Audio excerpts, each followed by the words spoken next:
அனைவருக்கும் இனிய என்னுடைய அன்பான வணக்கங்கள். பொதுவாகவே இன்றைக்கி இருக்கக்கூடிய ட்ரெண்ட் என்னென்னு பார்த்தீங்கன்னா, அது லேடிஸ் ஆகட்டும் ஜென்ட்ஸ் ஆகட்டும், எல்லாத்துக்கும் இருக்கக்கூடிய ஒரே பிரச்சனை ஒபிசிட்டி. எப்படியாவது வெயிட்டை குறைச்சாகணும் அப்படின்னு நினைக்கிறாங்க. ஆனால் அதுக்காக அவங்க பயன்படுத்தக்கூடிய யுத்தி தான் கொஞ்சம் சரியில்லை. என்ன செய்கிறாங்க அப்படின்னா, ஒன்று ஆன்லைனில் மெடிசன் வாங்கி சாப்பிட்றாங்க, பவுட்ரு மாதிரி வாங்கி சாப்பிட்றாங்க. அது என்ன ஏதுங்கிறது அவங்களும் முழுசாக தெரிஞ்சுக்கிறது இல்லை. அதை பற்றி அவங்களும் தெளிவாக சொல்கிறது இல்லை போல தெரியுது. எனக்கு தெரிஞ்ச வரைக்கும், எனக்கு என்னுடைய நண்பர்கள்லாம் சொன்னது அப்படி தான். அவங்க கொடுக்குறாங்க சார், அவங்க ஒவ்வொரு நாளும் சொல்லுவாங்க, அவங்க என்ன சொல்கிறாங்களோ அப்படி நாங்கள் சாப்பிட்ருக்குறோம், அது எனக்கு தெரியும் அப்படிங்கிற மாதிரி சொல்கிறாங்க. பட் அதையும் நிறைய பேர் கண்டினியூ பண்ண முடியறதில்ல. இது ஒரு பக்கம். இன்னும் ஒரு சிலர் பட்டினி, சாப்பாடே சாப்பிட்றதில்ல, சும்மா கிடந்தால் சரியாக போகுதுன்னு நினைக்கிறாங்க. இந்த நடைமுறை சரியா அப்படின்னா இதுவும் சரியில்லை, இதுவும் தப்பு. ஏன்னா ஒவ்வொரு நாளும் நம்மளுடைய உழைப்புக்கு தகுந்த மாதிரி நமக்கு இன்டேக் கண்டிப்பாக வேணும். ஸோ இந்த ரெண்டு மெத்தடும் இல்லாமல் நம்ம உடம்புக்கு தேவையான சக்திகளை டெய்லி கொடுத்துக்கிட்டு நம்மளுடைய ஒபிசிட்டியும் குறைக்கணும், கொஞ்சம் வெயிட்டையும் குறைக்கணும் அப்படின்னா அதுக்கு ஒரு சில டிப்ஸ் இருக்குது. இந்த டிப்ஸில் என்னுடைய அனுபவத்தினுடைய டிப்ஸு, சரிங்களா? அதனால் என்னுடைய அனுபவங்களை சொல்கிறேன், நீங்கள் ட்ரை பண்ணி பாருங்கள். நீங்கள் நினைக்கிற மாதிரி ஒரு 10 நாளில், ஒரு மாதத்தில், 2 மாதத்தில் ஒரு 5 கிலோ குறையும், 10 கிலோ குறையும் அப்படி நான் டிப்ஸ் சொல்ல போகிறேன்னு நினச்சிங்கன்னா நீங்கள் இப்போ வீடியோ க்ளோஸ் பண்ணிடலாம். அப்படியெல்லாம் இல்லை. என்னுடைய அனுபவத்தில் ஒரு மாதம் நான் சொல்கிற மாதிரி இருந்தீங்கன்னா 1 கிலோ குறையும். எனக்கு அப்படி குறைஞ்சிருக்கு. நீங்களும் முயற்சி பண்ணி பாருங்க, சரியா? அதாவது எப்போவுமே உங்களுடைய உழைப்புக்கு தேவையான அளவுக்கு நீங்கள் ஃபுட் எடுத்துக்கணும். அந்த ஃபுட்டு எப்படி இருக்கணும் அப்படின்னா, வெறும் கார்போஹைட்ரேட்டு, அரிசி சாப்பாடுன்னு கூட வச்சுக்கோங்களேன். நல்லா இவ்வளவு சாப்பிட்லாமா அப்படின்னா, அப்போ தான் பசி ஆகின மாதிரி ஒரு ஃபீல் இருக்குன்னா அப்படி வேண்டாம். இன்டேக் குறைவாக இருக்கணும், ஆனால் அதனுடைய எனர்ஜி அதிகமாக இருக்கணும். நல்ல நியூட்ரிஷன் ஃபுட்டாக இருக்கணும், நல்ல எனர்ஜெட்டிக் ஃபுட்டாக இருக்கணும். நீங்கள் உள்ளே போகக்கூடிய அளவு குறைவாக இருக்கணும். அப்போ இப்போ உங்களுக்கு புரியும்னு நினைக்கிறேன் நான் என்ன சொல்ல வரேன்னு. ஸோ அது மாதிரி சாப்பிட முயற்சி பண்ணுங்க. உங்களுக்கு சிம்பிளாக சொல்லணும்னா, ஒரு வேளை சமைச்ச உணவு, 2 வேளை சமைக்காத உணவு. சமைக்காத உணவுனா என்ன அப்படின்னா, உதாரணத்துக்கு காய்கறி ஐட்டம் ஒரு நேரம், இன்னொரு நேரம் ஃப்ரூட்ஸ் ஐட்டம் அப்படி எடுத்துக்கங்க. இது ஒரு வகையான முறை.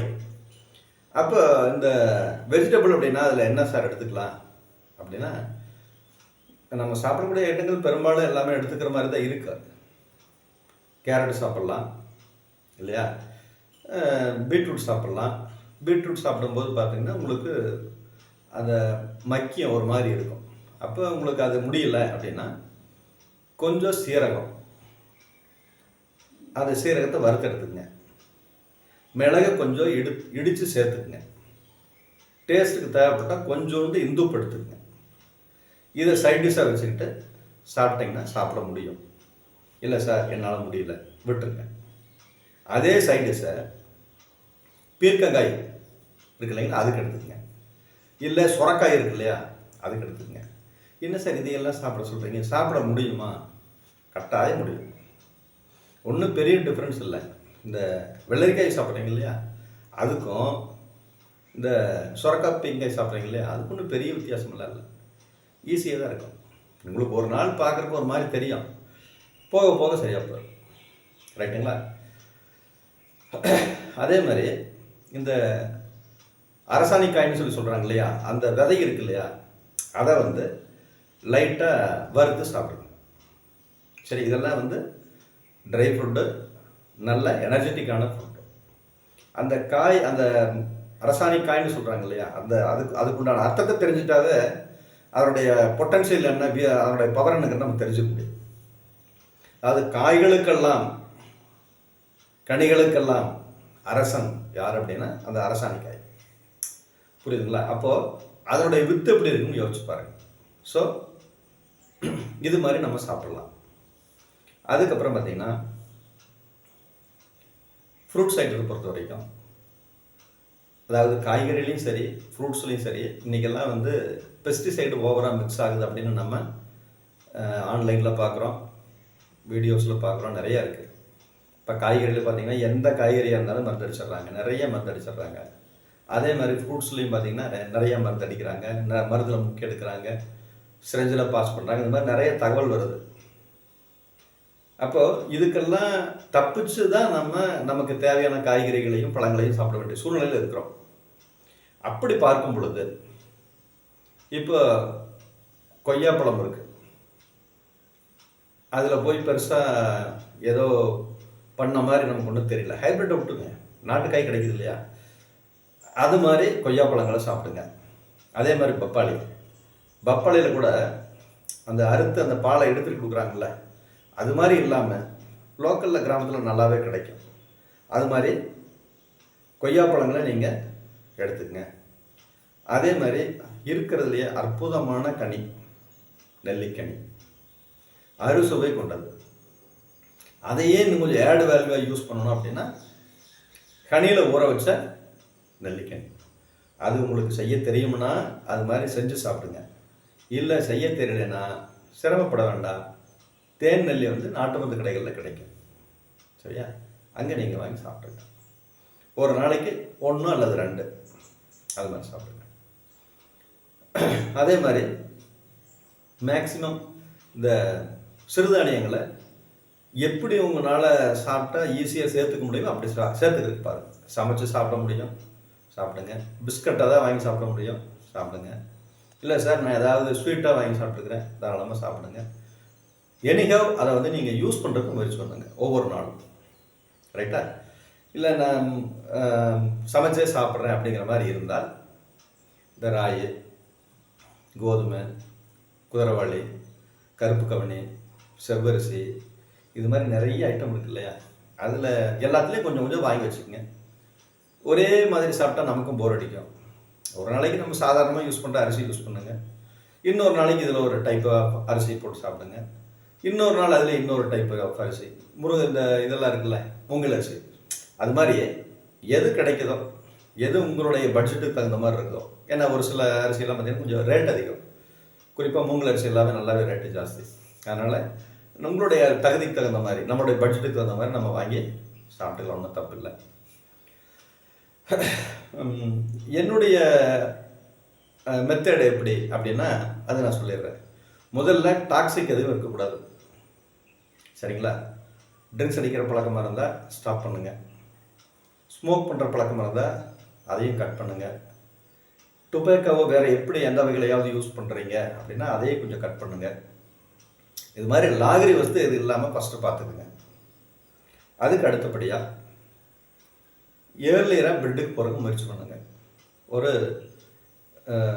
8 மணிக்கும் போது படுத்து தூங்குறதுக்கு முயற்சி பண்ணுங்கள். அப்போ 7 மணிக்கெல்லாம் சாப்பிட்றணும்.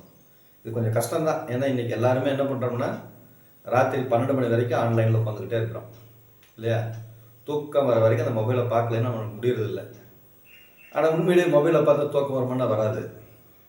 ஏன்னா இந்த ரீல்ஸு மற்றதெல்லாம் போடுறது அதில் பிரமாதமாக போட ஆரம்பிச்சிட்டாங்க இன்றைக்கி இருக்கக்கூடிய குழந்தைகள். அதே மாதிரி பார்த்தீங்கன்னா நமக்கு பார்க்க பார்க்க பார்க்க பார்க்க ஒவ்வொன்று வித்தியாசமாகவும் இன்ட்ரெஸ்டாகவும் நமக்கு தேவைப்படுற மாதிரியுமே இருக்கும். அதனால் நம்மளும் வந்து எல்லா லைட்டையும் ஆஃப் பண்ணிட்டு பெட்ஷீட்டுக்குள்ள விட்டாவது அந்த மொபைலை பார்த்துட்டே இருக்கக்கூடிய பழக்கங்கள் இன்றைக்கி நிறைய பேர்த்துக்கிட்ட இருக்குது. பட் இது நல்லதான ரொம்ப கெடுதல் தான். ஏன்னா குறுகிய காலத்தில் பார்வை இழக்கிறதுக்கான வாய்ப்புகள் இருக்குது. அதனால் நீங்கள் படுக்கிறதுக்கு ஒரு 1 மணி நேரம் முன்னாடியே செல்லாம் ஆஃப் பண்ணிடுறது பெட்ரு. இல்லை முடியாது சார் என்னுடைய அஃபிஷியல் டியூட்டி அப்படி இருக்குது அப்படின்னா அட்லீஸ்ட் சைலண்ட்லேயாவது போட்டு படுக்கிறதுக்கு முயற்சி பண்ணாங்க. காலையில் எழுந்திரிச்சு கூப்பிட்டுக்குங்க, சரியா? அப்போ கொஞ்சம் ஏர்லியராக பெட்டுக்கு போகிறதுக்கு முயற்சி பண்ணுங்கள். 2வது அப்புறம் நாளில் 3 மணிக்கு எந்திரிச்சிட்டு இருந்தேன், இப்போ ஒரு 4-4:30 அந்த லெவலுக்கு எந்திரிக்கிறேன். நான் என்ன சொல்கிறேன்னா அட்லீஸ்ட் ஒரு 5:30-6 மணிக்காவது எந்திரிக்கிறதுக்கு முயற்சி பண்ணுங்கள், சரியா? எந்திரிச்சிட்டு முதல்ல நீங்கள் செய்ய வேண்டிய வேலை வயிற்றை க்ளீன் பண்ணணும், சரியா? அதுக்கு ஒன்று சுடுதண்ணி குடிங்க, இல்லையா ஒரு 3 ஸ்பூன் சீரகம், 1/2 ஸ்பூன் ஓமம், 1 சொம்பு தண்ணி, ஊற்றி கொதிக்க வைங்க. ஒரு சொம்பு மீன்ஸ் ஒரு 1/2 லிட்டர் வச்சுக்கோங்களேன். சூடு ஓரளவுக்கு சூடானதுக்கப்புறம், குடிக்கிற அளவுக்கு வாயு இருக்கிற சூடு வந்ததுக்கப்புறம் நைட்டை ஊற வச்சுருங்க. காலையில் சூடு பண்ணுங்கள். சூடு பண்ணி அதை ஃபில்டர் பண்ணி அந்த தண்ணியை பொறுமையாக குடிங்க. குடிச்சிட்டு அதுக்கப்புறம் டாய்லெட் போயிட்டு அதுக்கப்புறம் வாக்கிங் போங்க. வாக்கிங் போகிறதுல உங்களுக்கு நம்ம எவ்வளோ நேரம் நடக்கணும், எவ்வளோ ஸ்டெப்ஸ் வைக்கணும் அப்படியெல்லாம் தெரியலன்னா ஈஸியான வழி இருக்குது. இப்போ நான் இருக்கிற இடத்துல பார்த்தீங்கன்னா, நான் இருக்கக்கூடிய அந்த அப்பார்ட்மெண்ட்டை ஒரு 10 சுற்றுவேன். கரெக்டாக இருக்கும். 1 மணி நேரம், காலையில் 1 மணி நேரம், ஈவினிங் 1 மணி நேரம், கரெக்டாக ஷார்ப்பாக 6 to 7. காலையில் அதே மாதிரி தான், ஈவினிங் அதே மாதிரி தான். நல்ல டைமு, அருமையான நடை எனக்கு செட் ஆகிடுச்சு. அது மாதிரி நீங்கள் உங்கள் சைடில் எங்கே கிரவுண்ட் இருக்கோ அது மாதிரி முயற்சி பண்ணுங்கள். இல்லை சார் கிரவுண்ட் இல்லை, நான் ரோட்டில் தான் நடக்கணும் அப்படின்னா கொஞ்சம் சேஃப்டியாக போங்க. ஏர்லி மார்னிங்கும் சரி, ஈவினிங்கும் சரி, சரியில்லாத நேரம் ரைட்டா. அந்த காலையில் விடியிற நேரம், இரவு நேரம் பார்த்திங்கன்னா இருட்டு கட்டுற நேரம். அப்போ எதிர்த்து அப்படி வரக்கூடிய வண்டியினுடைய வாகனத்தில் எரியக்கூடிய வெளிச்சம் பக்கத்தில் போயிட்டு இருக்குன்னு தெரியாது. அதனால் ரொம்ப ஜாக்கிரதையாக இருக்கணும். கிராமத்தில் போகிறவங்க நாய் பிடிச்சிடும், அது கொஞ்சம் ஜாக்கிரதையாக இருக்கணும். அதனால் இது எல்லாம் தாண்டி உங்களுக்கு ஒரு சரியான இடத்த முதல்ல தேர்வு பண்ணிவிட்டு அதுக்கப்புறம் நீங்கள் வாக் போக ஆரம்பிங்க. ஒரு 7000 ஸ்டெப்பு நீங்கள் வைக்கிற மாதிரி பார்த்துக்குங்க. உங்களுக்கு ஒரு ஈஸியான சிம்பிளான கணக்கு சொல்கிறதா இருந்தால். அப்படி இல்லையா, வாட்ச் கட்டிங்க. நீங்கள் எங்கே போகிறீங்களோ போங்க. 1/2 hour போய் சார் இருக்குது, அதே 1/2 hour ரிட்டர்ன் வந்து சார் இருக்குது. இப்படி வச்சுக்கோங்க. அது உங்களுக்கு ஓரளவுக்கு சரியாக இருக்கும். அதே மாதிரி நீங்கள் பெட்டுக்கு போகிறதுக்கு முன்னாடி உங்களுடைய மென்டல் ஒரீஸை பூரா கழட்டி வச்சுருங்க. இல்லைன்னா தூக்கம் வராது. மொபைல் பார்த்தாலும் தூக்கம் வராது, நீங்கள் ஒரீஸோடு போய் படுத்தாலும் தூக்கம் வராது. அதனால் உங்களுக்கு என்ன ஒரீஸ் இருக்குதோ அதுக்கு என்ன முடிவு பண்ணலாம் அப்படின்னு ஒரு பிளான் பண்ணி எழுதி வச்சுட்டு சத்தமெல்லாம் படுத்துட்டு தூங்கிடுங்க. அதையே நினச்சிக்கிட்டே இருந்தீங்கன்னா வாய்ப்பே இல்லை, தூக்கம் வருவதற்கான சந்தர்ப்பமே இல்லை. ரைட்டா. அதுக்கப்புறம் அந்த ஒரு 1 hour வாக் போச்சோம் இல்லையா, அதில் ஒரு 3/4 மணி நேரம் வாக்கிங் போவேன். அதுக்கப்புறம் ஒரு 1/4 மணி நேரம் என்ன பண்ணுவேன்னு கேட்டிங்கன்னா மசில் ரிலாக்ஸ் எக்ஸசைஸ். அதை நான் தனியாக ஒரு வீடியோவில் போட்டுக்கிறேன். இந்த வீடியோ பார்த்து முடிச்சதுக்கப்புறம் உங்களுக்கு அந்த வீடியோ வேணும்னா எனக்கு ஃபோன் அடிங்க, நான் அந்த வீடியோ உங்களுக்கு அனுப்புகிறேன். இல்லைன்னா இதை சப்ஸ்கிரைப் பண்ணுங்கள், அது உங்களுக்கு ஆட்டோமேட்டிக்காக வர ஆரம்பிச்சு. அது ஒரு 15 நிமிஷம் செய்வேன். அதே மாதிரி கடைசி ரவுண்ட் இருக்கு இல்லைங்களா, அது ஜாக்கிங் போவேன், வாக்கிங் போக மாட்டேன். அது முடிஞ்சு இங்கே ரூமுக்கு வந்ததுக்கு பிறகு திருப்பி ஒரு 15 நிமிஷம் யோகா பண்ணுவேன். அது யோகா பண்ணுறது எப்படி தனியாக ஒரு வீடியோ போட்டுருக்கேன். அதை பார்த்தீங்கன்னா அதை பற்றி நீங்கள் நல்லா தெரிஞ்சுக்கலாம். ஸோ இது மாதிரி பண்ணுங்கள். அதுக்கப்புறம் பார்த்தீங்கன்னா ஃபுட்டு எப்படி எடுத்துக்கலாம் அப்படின்னு சொல்லி பார்க்கும்பொழுது என்னுடைய ஸ்டைல் நான் சொல்லியிருக்கேன். காலையில் நைட்டை ஊற வச்சுருவேன். பாதாம் பருப்பு ஒரு 10 பாதாம் பருப்பு ஊற வச்சுருவேன். இந்த காலையில் தேன் நெல்லி சொன்னேன் இல்லையா, அது சாப்பிடுவேன். அப்புறம் இந்த சீரக தண்ணி குடிப்புன்னு சொன்னேன் இல்லையா, அதெல்லாம் முடிஞ்சதுக்கப்புறம் குளிச்சு ரெடியானதுக்கப்புறம் முதல்ல என்னுடைய வேலை பூஜை. ஒவ்வொரு நாள் பூஜைக்கும் போது தேங்காய் பழம் உடைப்பேன், ஸ்வீட் வைப்பேன், எல்லாமே பண்ணுவேன்னு வச்சுக்கேன். அப்போ முடிச்சதுக்கப்புறம் என்ன பண்ணோம்னா நைட்டு பாதாம் பருப்பு ஊற வச்சுருப்பேன். ஒரு 10 பாதாம் பருப்பு சாப்பிடுவேன். சாப்பிட்டுட்டு தேங்காய் தண்ணி இருக்கு இல்லையா, அதை குடிச்சிடுவேன். பூஜை முடிஞ்சதுக்கப்புறம் காலையில் அந்த டிஃபன் டைம் ஒரு 8-8:30 மணி சும்மா இருக்குது, ஒரு மூடி தேங்காய் பனங்கருப்பட்டியை சைடிஷ்க்கு வச்சுக்குவேன். சரிங்களா. அந்த தேங்காய் சாப்பிட்டு முடிச்சதுக்கப்புறம் ரொம்ப வர தேங்காயாக இருந்தால் பார்த்து சாப்பிடணும். ஏன்னா வர தேங்காய் சாப்பிடும்போது கவனம் இல்லை அப்படின்னா உயிர் போகிறக்கு வாய்ப்பு இருக்குது. ரொம்ப ஜாக்கிரதையாக சாப்பிடணும். புறை எரிக்கி லிக்விடு பத்தாது, அது போய் உள்ளே சிக்கிக்கும். அதனால் கொஞ்சம் பார்த்து சாப்பிடணும். நான் வாங்கும்போதே கொஞ்சம் இளந்தங்காயாக வாங்குவேன், ஏன்னா நம்ம சாப்பிட போகிறோன்னு எனக்கு முதலே தெரியும். அப்போ அது மாதிரி வாங்கிட்டால் பிரச்சனை இல்லை. சாப்பிட்டுட்டு 2 வாழைப்பழம் சாப்பிட்ருவேன். அதுக்கப்புறம் அப்படியே ஆண்டு என்னுடைய அலுவலகத்துக்கு போகிற வழியில் என்னுடைய நண்பர் கடையில் ஒரு 8 மணிக்கும் போது நல்லா தயாராக இருக்கும். கடலைப்பருப்பு இருக்கு இல்லையா, அதை வேக வச்சு தாளித்து வச்சுருப்பாங்க. எனக்கு வேணுங்கிற அளவுக்கு நானே ஒரு 2 கரண்டியை போட்டு சாப்பிட்டுருப்பேன். இல்லையா, அந்த மூக்கு கடலை இருக்கும், அதுவும் இல்லை சுண்டைக்கடலை இருக்கும், ஏதாவது ஒன்று இருக்கும். அதை சாப்பிட்டுட்டு ஒரு 1/2 கப்பு காஃபி குடிச்சிட்டு கிளம்பிடுவேன். இதுதான் என்னுடைய மார்னிங் ஃபுட்டு. அதே மாதிரி மதியம் சமைச்ச சாப்பாடு நான் சாப்பிடக்கூடிய அளவு எவ்வளோன்னா, வெரைட்டி ரைஸ் வாங்குறோம் இல்லையா, அதில் ஒரு பாதி அளவுன்னு வச்சுக்கோங்களேன். அதுதான் என்னுடைய மதிய உணவு. அதுக்கு மேலே எடுத்தால் எனக்கு அங்கே ஆஃபீஸ்லேயே தூக்கம் வரும். ரெண்டாவது, சுறுசுறுப்பாக இயங்க முடியாது, மதன்னு இருக்கும். அதனால் அந்த லெவலுக்கு மேலே தாண்டதில்லை. இடைப்பட்ட நேரங்களில் 2 காஃபி உண்டு. காஃபியோ டீயோ, ஒரு 11:30 மணிக்கு ஒரு காஃபியோ டீயோ, அதே மாதிரி சாயந்தரம் ஒரு 3:30 மணிக்கு ஒரு காஃபியோ டீயோ உண்டு. அது முடிஞ்ச வரைக்கும் பாக்கெட் பாலில் டீ போடுறாங்க இல்லையா, அது மாதிரி இல்லாமல் கறவை பாலில் போடுற இடமா சாப்பிடுங்க, அது பெட்டர். அதை கொஞ்சம் தெரிஞ்சுக்குங்க. ஒரு கடைக்கு போகிறீங்கன்னா அவங்க பாக்கெட் பால் யூஸ் பண்ணுறாங்களா, என்ன பால் யூஸ் பண்ணுறாங்க தெரிஞ்சுக்கிட்டு முடிஞ்ச வரைக்கும் கறவை பால் யூஸ் பண்ணுற இடத்துக்கு போய் சாப்பிட முயற்சி பண்ணுங்கள். அதுக்கப்புறம் ஏதாவது சைட் டிஷ் சாப்பிடணும் அப்படிங்கிற மாதிரி இருந்ததுன்னா, கடலை பருப்பி, நிலக்கடலை இருக்கு இல்லையா, அந்த கரும்பு சர்க்கரையில் மிக்ஸ் பண்ணி வச்சுருப்பாங்களே, அது மாதிரி பருப்பி. மேக்ஸிமம் வந்து இந்த ஆயிலில் பொரிச்சது, அதிகபட்சம் இல்லை, சில இடங்களில் வேறு வழி இல்லை, 4 பேரோட போகிறோம், வேறு வழி இல்லை அப்படின்னா சாப்பிட்டு தான் ஆகணும். ஆனால் பெரும்பாலும் அதை டச் பண்ணுறதில்ல. அதுக்கப்புறம் ஈவினிங் ரிட்டர்ன் வரும். வந்தால் 1-2 செவ்வாழை, அவ்வளோதான் இரவு உணவு. அப்படி இல்லையா, ஒரு ராகி ரொட்டி, அதுவும் இல்லையா 2 கோதுமை தோசை, அதுவும் இல்லையா ஒரு சின்ன டம்ளரில் 1 டம்ளர் கோதுமை ரவை எடுத்து செஞ்சு சாப்பிடுவேன். அதே மாதிரி இரவு உணவுக்கு அப்புறம் கொஞ்சம் நேரம் கழிச்சு 1-2 ஏதாவது ஒரு ஃப்ரூட்ஸு, அது என்ன ஃப்ரூட்ஸாக இருந்தாலும் சரி, கொஞ்சம் ஃபைபர் கண்டென்ட் அதிகமாக இருக்கிற மாதிரி பார்த்தா இன்னும் கொஞ்சம் பெட்டர். அதே மாதிரி 2 டேட்ஸு, அது மாதிரி ஏதாவது ஸ்வீட்டான ஐட்டம் சாப்பிட்டீங்கன்னா கொஞ்சம் வாய் நல்லா சுத்தமாக கொப்பளிச்சுட்டு படுங்க. அதே மாதிரி தினமும் 2 முறை மலம் கழிக்கிறது கட்டாயம்னு வச்சுக்கோங்க. இதுதான் என்னுடைய நடைமுறை.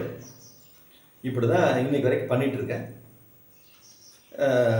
வெய்யிங் மிஷின் நானே வச்சுருக்கிறேன்.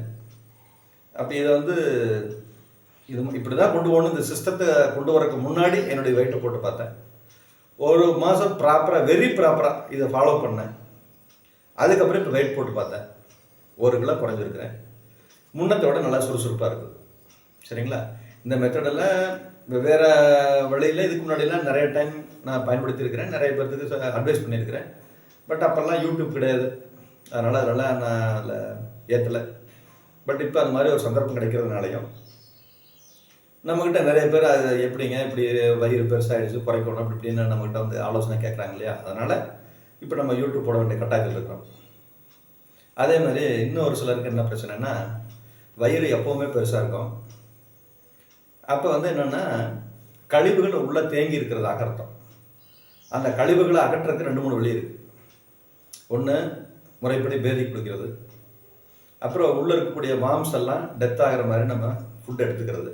லைக் ஒரு அன்னாச்சி பழத்தை ஒரு நைட்டு அன்னாச்சி பழம் மட்டும் ஒரு பழம் ஃபுட்டு, அது மட்டும்தான் அப்படின்னு எடுத்துட்டிங்கனாவே எல்லாம் போயிடும். அது வேறு விஷயம். அது மாதிரி ஷார்ட்கட் ஐடியாஸ் நிறையா இருக்குது. அதே மாதிரி சக்கரவள்ளி கிழங்கு, அதை வந்து வதக்கி அதுக்கு ஒரு சில வேலைகளெல்லாம் பண்ணி அதை சாப்பிடும்போது அது வேணாலும் கிழங்கு ஒரு நாளைக்கு நான் சொல்கிறேன். அப்படி சாப்பிட்டாலும் அந்த வயிறெல்லாம் சுத்தமாகும். அப்படி இல்லை, இனிமோக்கான யூஸ் பண்ணி சுத்தம் பண்ணலாம். அதை பற்றி நான் ஏற்கனவே வீடியோ போட்டுருப்பேன். ஸோ இப்படி நம்முடைய வயிறை வந்து முதல்ல சுத்தம் பண்ணிக்கணும். வயிறு சுத்தமாக இல்லாமல் நம்ம இத்தனை பண்ணி பிரயோஜனமே இல்லை. சரிங்களா? அதனால் அது மஸ்ட்டு. அது பண்ணாமல் இது பண்ணிட வேண்டாம்.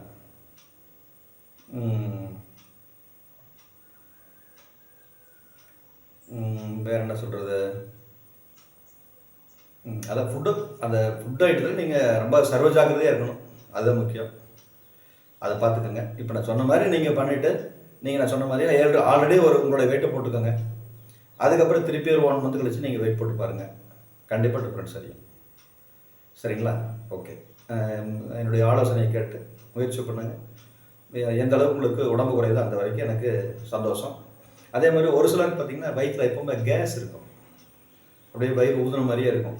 அவங்க என்ன பண்ணணும்னா, நல்ல அற்புதமான வெள்ளை வெங்காய பூண்டு இருக்கு இல்லைங்களா, அதை ஒரு 4 பூண்டோ 5 பூண்டோ, கொஞ்சம் நல்ல பெரிய சைஸில் இருக்கிற பூண்டு எடுத்து தோலெல்லாம் உரிக்க வேண்டாம், அப்படியே வடை சட்டியில் போட்டு வறுத்துருங்க. வறுத்துட்டு அந்த சூடு கொஞ்சம் சூடு இருக்கும்போதே தொளிச்சு மென்று சாப்பிட்ருங்க. சாப்பிட்டு தண்ணி குடிச்சிருக்கோம். அதுக்கப்புறம் அந்த கேஸ் எங்கே போகுதுன்னு பாருங்கள், எப்படி போகுதுன்னு பாருங்கள். அடுத்த நிமிஷம் காணாமல் போயிடும். அதனால் அது மாதிரி இருந்ததுன்னா அது கேஸுங்கிறத நம்ம எப்படி கண்டுபிடிச்சிக்கிறது அப்படின்னா இப்படி தான் கண்டுபிடிக்கணும்.